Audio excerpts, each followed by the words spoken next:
எப்பா இந்த டெலிவரி பண்ணுற வேலைக்கு சேர்ந்தாலும் சேர்ந்தேன் நாயப்படாத பாடா இருக்கு. தெரு தெருவா அலைஞ்சுக்கிட்டு. சரி, அடுத்த கஸ்டமர் எங்கே இருக்காருன்னு லொக்கேஷனை பார்ப்போம்.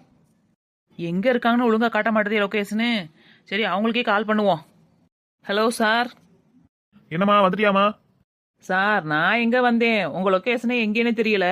கரெக்டாக சொல்லுங்கள் சார். ஏம்மா நீ எங்க இருக்க? நான் சூர்யா நகரில் இருக்கேன் சார். ஏம்மா அப்படியே லைன்ல இரு, நான் அட்ரஸ் சொல்றேன், அப்படியே கேட்டுக்கிட்டே வந்துரு. சரி சார். சார், சொல்லுங்க. ஓ சரி சரி, ஆமாம் இருக்கு. சரி, இந்தா வந்துட்டேன். ஏய் ஜிம்மி, பேசாம இரு, குலைக்காத. அந்த நாயோட நாயா நிற்கிறது நீங்க தானா? என்னம்மா சொன்ன? இல்லை, அது தெருப்புற நாயா கிடக்கே, அதான் கேட்டேன். இது நான் வளர்க்குற நாய்மா, அதுக்கு தேமா ஆர்டர் போட்டேன். அப்போ உங்களுக்கு போடலையா? ஏம்மா எனக்கு தேமா போட்டிருக்கேன். நான் ஆர்டர் போட்டு எப்படி நேரம் ஆச்சுமா? ஏம்மா